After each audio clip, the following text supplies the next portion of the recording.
बर्फी देवी की दो बहुएं होती हैं, छोटी बहू रश्मि और बड़ी बहू शगुन। घर में नौकरानी गिरिजा रोज आती और तभी दोनों बहुएं अपने ऊपर पड़ा सारा काम गिरजा से करवा लेती। चलिए तो देखते हैं इन दो निकम्मी बहुओं की अनोखी दास्तान। अरे ओ कल मुहियो, अरे चल बसी क्या, या कान में वो नाच फान लगा कर बैठ गई हो, वो अजीब सुरों वाले गाने सुनते। तभी दोनों बहुएं वहां आती हैं। क्या माँ जी, वो नोज फोन नहीं होता, ईयरफोन होता है, ईयरफोन। चल चल अब बस कहीं है। अपने सीमेंट से चमकाए हुए दांत मत दिखा अब। बाय द वे माँ जी, आपने हम दोनों को यहाँ क्यों बुलाया अचानक? And where is Girija? वो अब तक आई क्यों नहीं? आपको पता है आज मैं कितनी बिजी हूँ।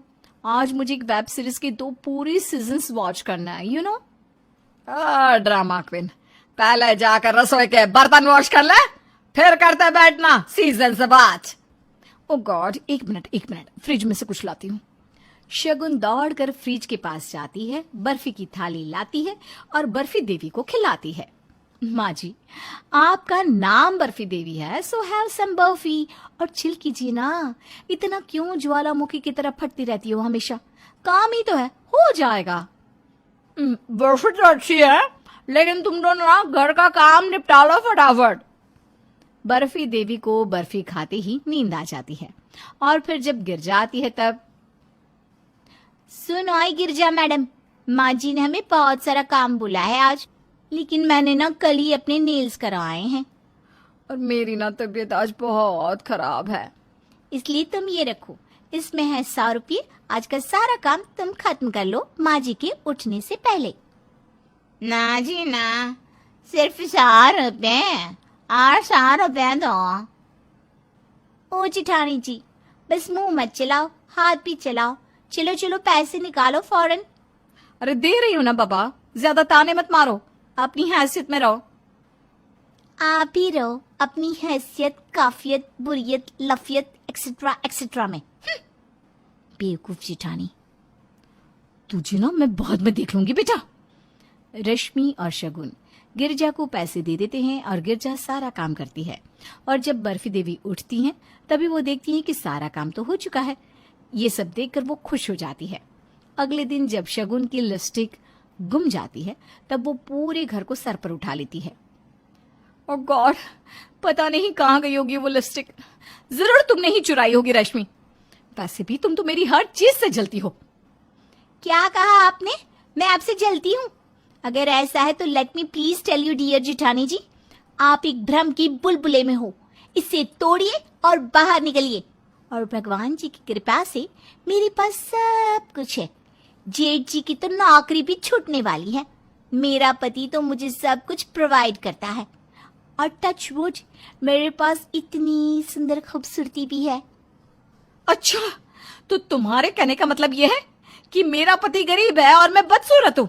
तुम्हारी हिम्मत कैसे हुई ये बोलने की? हाँ, बस करो तुम दोनों। छोटी बच्चियों की तरह एक लिपस्टिक के ऊपर लड़ना बंद करो।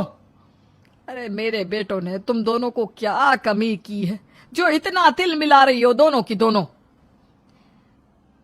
लेकिन माँ जी, वो लिपस्टिक ब्रांडेड थी, बहुत महंगी भी थी।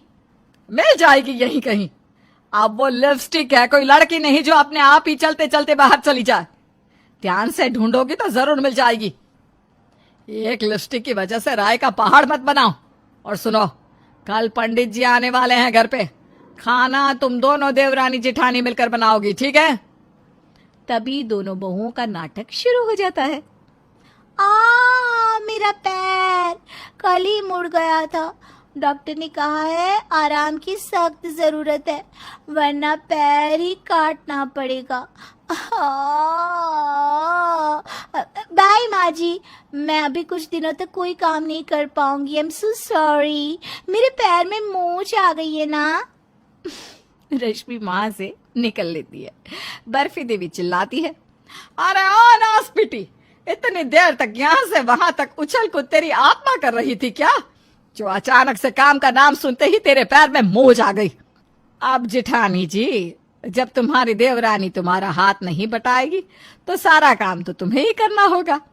अब लेकिन माँ जी, मैंने कह दिया सो कह दिया, और फिक्र ना कर, तेरी देवरानी की तो कल खबर लेती हूँ मैं। अगले दिन शगुन पर सारा लोड आ जाता है। तभी वो जानबूझकर बर्फी देवी के सामने अंडा खा लेती है और ये देखकर बर्फी देवी और भी गुस्सा हो जाती है। अरे ओ बैल बुद्धि, ये तूने क्या अनर्थ कर दिया, अंडा खा लिया, अब पंडित जी का भोजन कौन बनाएगा? Oh God, I am really sorry sorry sorry माँ जी, मेरे ध्यान में ही नहीं रहा और मैंने बगैर सोचे समझे अंडा कटक लिया। अब तो मैं नहा भी नहीं सकती क्योंकि पानी सीधा शाम को 6 बजे के बाद आएगा ना।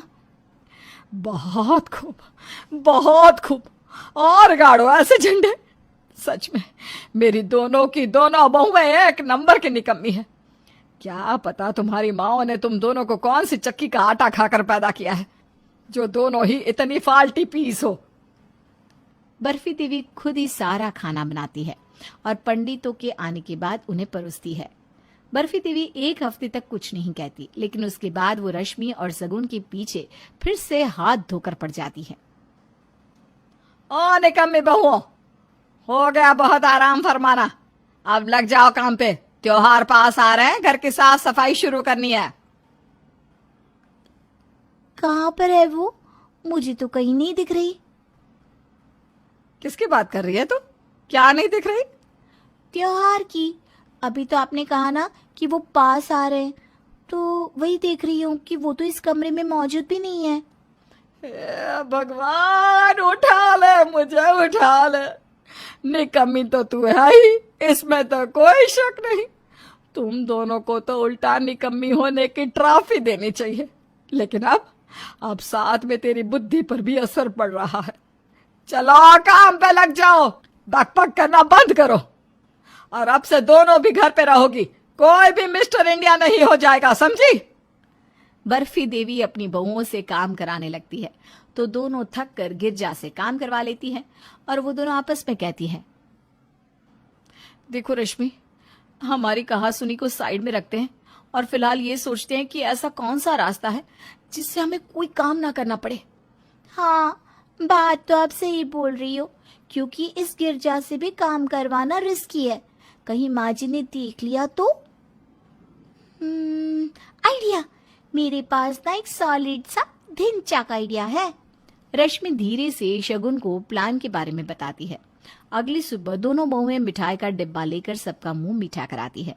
रश्मि का पति अखिल, शगुन का पति विराट और ससुर कुलजीत भी मौजूद होते हैं। क्या बात है बहुओं, आज सवेरे सवेरे नाश्ते से पहले ही मिठाइयाँ? हाँ पापा जी, बात ही कुछ ऐसी है। दरअसल चिठानी जी और मैं हम दोनों भी प्रेग्नेंट हैं। We are pregnant. ये खबर सुनकर बर्फी देवी और कुलजीत दोनों की खुशी 7वें आसमान पर होती है। वहीं अखिल और विराट थोड़े से हैरान हो जाते हैं। अब रश्मि, ये कब हुआ? क्या अखिल जी, कैसी बात कर रहे हो? अब मैं ये भी बताऊं कि कब, क्या, कैसे हुआ? आप भी ना नाटी। मुझे तो कुछ याद भी नहीं, कब, कैसे। यही तो होता है बेटा प्रेगनेंसी में। खैर, मैं तो बस भगवान से यही मांगती हूँ कि मेरे घर एक नन्हा लड्डू गोपाल और एक नन्ही सी राधा आ जाए। मैं तो आज बहुत खुश हूँ, आज तो कनस्तर भर के भोग चढ़ाऊंगी। लेकिन घर वालों को ये नहीं पता था कि दोनों बहुएं नकली प्रेगनेंसी का नाटक कर रही हैं ताकि उन्हें आराम मिल सके। बर्फी देवी अपनी दोनों बहुओं को किसी भी चीज की कमी खलने नहीं देती। वो उन्हें जो जो चाहिए सब सही वक्त पर ला कर देती। वाव यार, सीरियसली बहुत मजा आ रहा है। काश ये 9 महीने नहीं 9 साल होते। खैर, अभी तो फिलहाल इन्हीं गोल्डन मोमेंट्स को एंजॉय करते हैं। बर्फी देवी दोनों बहुओं की सारी गपशप कान लगाकर सुन लेती है और सभी घर वालों को इकट्ठा करती है। तुम दोनों की इतनी हिम्मत, हम सबके साथ ये धोखेबाजी करने की? काम का लोड ना पड़े इसलिए ये खेल रचाया तुम दोनों ने? अब तो मैं गिरजा को भी नौकरी से निकाल देती हूँ। अब करो जितना निकम्मापन करना है। बर्फी देवी गिरजा को काम से हटा देती हैं और अब ना चाहते हुए भी शगुन और रश्मि को घर का सारा काम करना पड़ता है, वरना उन्हें डर लगा रहता है कि कहीं ये लोग घर से बाहर निकाल ना दे। और इस तरह दोनों निकम्मी बहुओं का निकम्मापन उन्हीं पे भारी पड़ जाता